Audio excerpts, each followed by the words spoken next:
Hey, what's up everybody? Today, I've got a case here for the iPhone 7. It's part of the Eonfine series, and it's made for those adventurous types.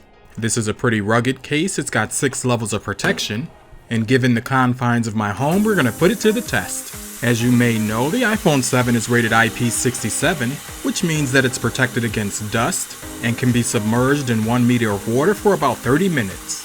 Well, with this case, your iPhone becomes waterproof for up to 2 meters, meaning that you can take it swimming, whitewater rafting, or bury it in the snow.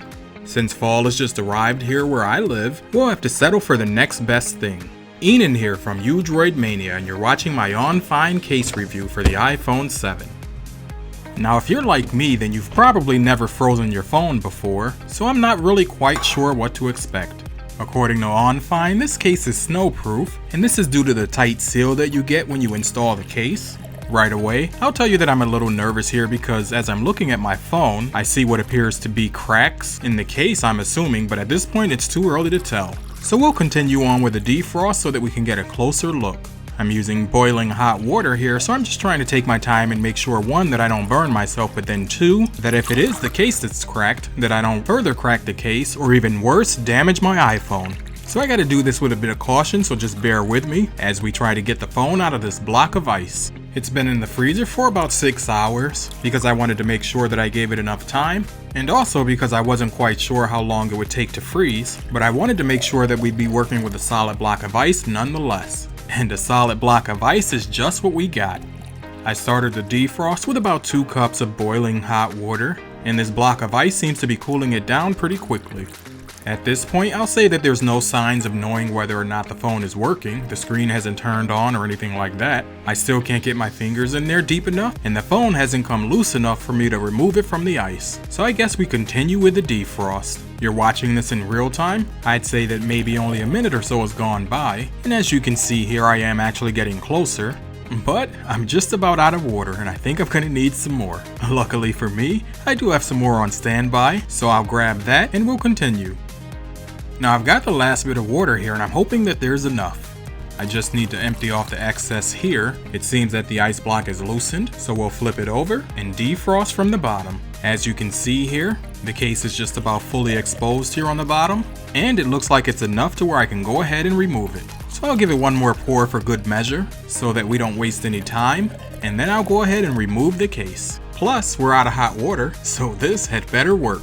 And now that we've got the phone loose, I can go ahead and test it out and see just how well this case has done. We'll start by taking a quick look at the screen, and then take a look at the iPhone itself inside of the case. And what do you know? At first glance, it seems like it's working without issue.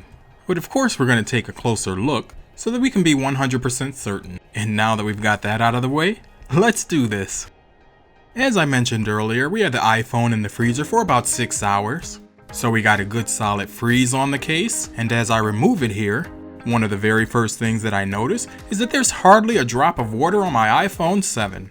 And even though my iPhone 7 wasn't submerged in 2 meters of water, I'm gonna say that Eonfine has held up their part of the bargain. The phone seems to be in perfect working order, and even my fingerprints remain intact.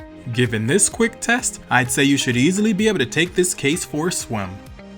Next, let's talk installation. This is a 2-piece case here that kind of puts you in the mind of an OtterBox. It feels like it's made from a rugged polycarbonate and a not so flexible TPU.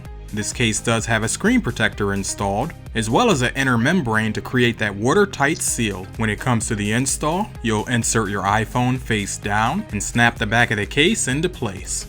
Here, you're going to want to make sure that you press down around the edges. You'll know when it's fully closed because you'll feel a slight click. And now of course that we've got the case installed, we'll go ahead and take the tour. In good old Udroid fashion, we start from the bottom of the case. You'll find here a water plug, so with the phone dry, you won't have to remove the case to charge it. On the left hand side, you'll find the volume up and down buttons, as well as a wheel to toggle your mute switch. I did find the volume up and down buttons a bit firm when pressed, but they work nonetheless. When it comes to the wheel for the mute switch, this will take some practice and getting used to, but once you get the hang of it, it works just as you'd expect. Inside the packaging, you'll also find a lanyard as well as a camping hook, and that's because you'll notice that at the top of the case, you can attach either of them to secure your phone. I found that the camping hook has a pretty tight fit here, so you're not going to have to worry about it coming loose. On the right hand side of the case, you've got a firm but functioning power button. One thing I'll say is you don't get a lot of feedback when the buttons are pressed, but I'm not sure how much you'd be pressing it anyway when you're braving the elements. On the back of the case, you've got access to your camera and flash, and for a rugged case I really like the spider design and the fact that they show off the Apple logo. When it comes to your fingerprint scanner, you'll notice that it's covered here, and even with the phone wet, I'd say it did read my fingerprint about 8 out of 10 times. When it comes to swiping up to access your control center, I didn't find any issues here either, it worked every time. And I found the same thing to be true when accessing the notification panel. With this case, you're not going to have any touch sensitivity issues. Overall, I'd say the Eonfine case is capable of braving the elements. To some, it certainly won't be the most attractive case out there, but it is rugged and protective. As of the making of this video, this case comes in at about $32 on Amazon. Is it worth that? You be the judge. The link is down below if you're interested, so go and check it out. Okay, so there you guys have it. What do you think of the Eonfine case for the iPhone 7? And also the format of this video. Leave it in the comments below. If you're thinking about extreme sports, is this a case that you could see yourself using? It's rugged in appearance, it's shock-proof, so you're also going to get some impact protection. It's dirt-proof for those of us taking it out when we're hiking, and it's also snow and waterproof. If you're wondering would I recommend this case, I'd say yes if it's this type of protection that you need. Just keep in mind that it is a little bit pricey, but I think that you get what you pay for. If you've enjoyed this video, do leave a thumbs up. If you're new to the channel, now would be the time to go ahead and click that subscribe button for more content like this. As always, I'd like to thank you for watching, and I'll talk to you in my next one.